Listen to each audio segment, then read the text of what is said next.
وَمَا أَرْسَلْنَا مِن قَبْلِكَ مِن رَّسُولٍ إِلَّا نُوحِي إِلَيْهِ أَنَّهُ لَا إِلَٰهَ إِلَّا أَنَا فَاعْبُدُونِ. أعوذ بالله من الشيطان الرجيم.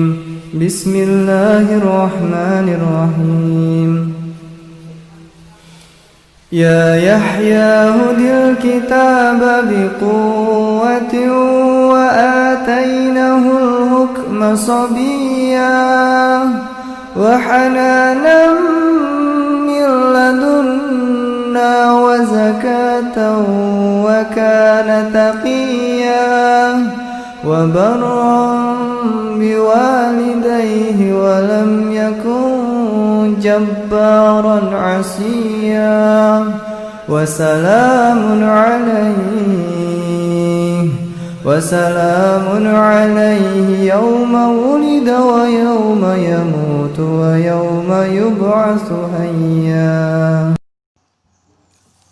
Mari simak kisah Nabi Yahya alaihissalam.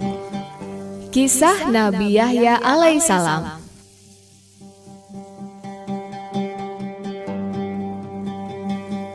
Nabi Yahya alaihissalam adalah putra dari Nabi Zakaria alaihissalam. Ia diutus oleh Allah SWT untuk berdakwah di tengah-tengah kaumnya, yaitu Bani Israel di Palestina yang memiliki sifat pembangkang dan menyembah berhala, kemaksiatan, kemungkaran, kezoliman, dan kerusakan merajalela di kalangan Bani Israel. Selain itu, juga muncul raja-raja berkuasa yang membuat kerusakan. Nabi Yahya alaihissalam merupakan nabi yang diistimewakan oleh Allah SWT. Kehadirannya merupakan mukjizat melalui doa suci Nabi Zakaria alaihissalam yang saat itu telah lanjut usia dan ibunya yang bernama Isya dalam keadaan tidak bisa melahirkan anak. Allah SWT menyampaikan kabar lahirnya Nabi Yahya alaihissalam dalam Al-Quran surat Al-Maryam ayat 7. Namanya pun merupakan pemberian langsung dari Allah SWT yang sebelumnya belum pernah ada orang lain yang memiliki nama seperti itu. Masa kecil Nabi Yahya alaihissalam hanya diisi dengan mendalami agama Allah dan melakukan hal-hal yang bermanfaat saja. Pada saat diajak bermain-main oleh teman-temannya, Nabi Yahya kecil menjawab bahwa manusia diciptakan bukan untuk bermain-main. Berbeda dengan teman-teman sebayanya yang lebih suka menyiksa binatang saat bermain, ia lebih memilih memberi makan binatang-binatang yang dijumpainya. Maka tidak heran, binatang-binatang pun menaruh hormat kepada Nabi Yahya alaihissalam. Ia tumbuh menjadi seorang anak yang soleh, gemar berbagi kasih sayang, cerdas dan berbakti kepada orang tua. Suatu ketika Nabi Yahya alaihissalam sedang menyendiri di sebuah gurun untuk berdoa. Saking cintanya kepada Allah hingga air matanya menetes tak terbendung. Tangisan Nabi Yahya ini membuat binatang-binatang yang biasanya saling mengaum atau melonglong tiba-tiba terdiam. Binatang-binatang ini mengetahui bahwa yang sedang berdoa di gurun itu adalah Nabi Yahya alaihissalam. Kemudian mereka menghormat dan selanjutnya menjauh agar tidak mengganggu doa Nabi Yahya alaihissalam.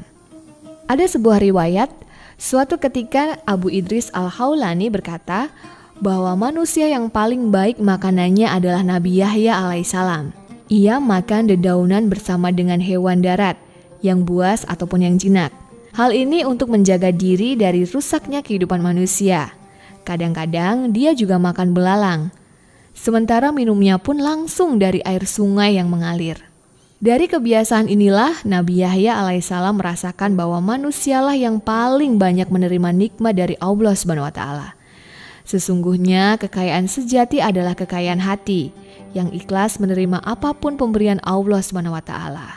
Setelah dewasa, Nabi Yahya diperintahkan oleh Allah untuk mendalami kitab Taurat dan menyampaikan 5 pesan untuk kaum Bani Israel, yaitu perintah agar beribadah hanya kepada Allah, sholat, bersedekah, berpuasa, dan memperbanyak berzikir. Seperti ayahnya yaitu Nabi Zakaria alaihissalam, Nabi Yahya alaihissalam mengajak kaum Bani Israel untuk beribadah hanya kepada Allah, serta menjauhi segala larangan-larangannya. Ia banyak memberikan ceramah kepada pendeta-pendeta Yahudi. Kegigihan Nabi Yahya dalam berdakwah membuahkan hasil yang menggembirakan.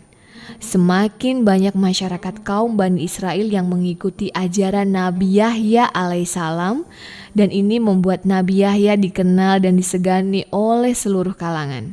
Bahkan Nabi Yahya alaihissalam diangkat menjadi pemimpin para pendeta Yahudi yang sering mensucikan orang-orang yang ingin bertobat di Sungai Jordan. Nabi Yahya alaihissalam juga diperintahkan untuk menyadarkan seorang raja yang menguasai sebuah kerajaan buatan Romawi di kota Yerusalem supaya tidak menikahi keponakannya sendiri. Hal ini tentu saja dilarang oleh Allah Subhanahu wa Ta'ala di dalam kitab Taurat karena keponakan masih merupakan kerabat dekat atau mahramnya sendiri. Raja tersebut bernama Herodus.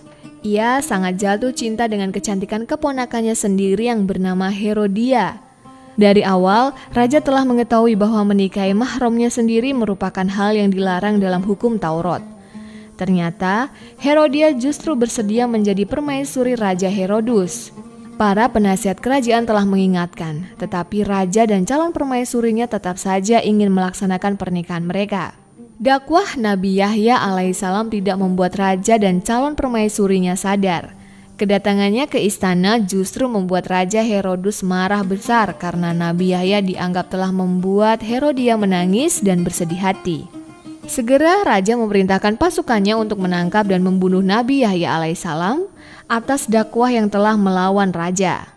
Allah Subhanahu wa Ta'ala terus membimbing Nabi Yahya alaihissalam sehingga pada saat Nabi Yahya alaihissalam ditangkap, ia tidak melakukan perlawanan sedikit pun. Kemudian para pengawal kerajaan membawa Nabi Yahya untuk dihukum mati.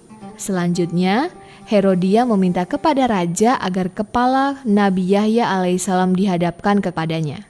Setelah peristiwa itu terjadi, Allah Subhanahu wa Ta'ala menurunkan azab yang sangat pedih, yaitu tubuh sang raja yang zalim beserta keluarganya tiba-tiba berubah menjadi tidak berwujud lagi sebagai manusia.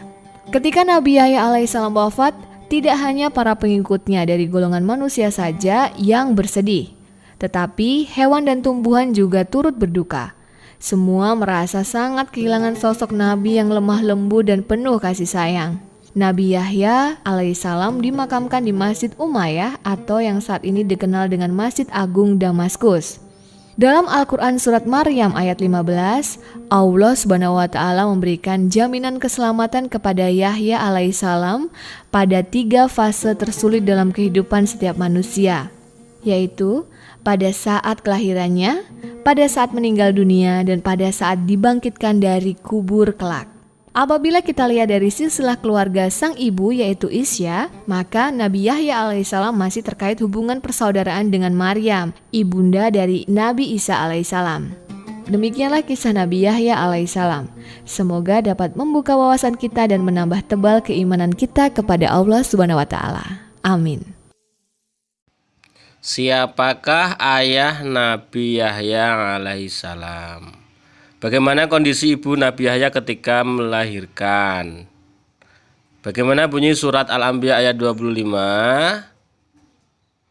Bagaimana sikap Nabi Yahya terhadap binatang buas?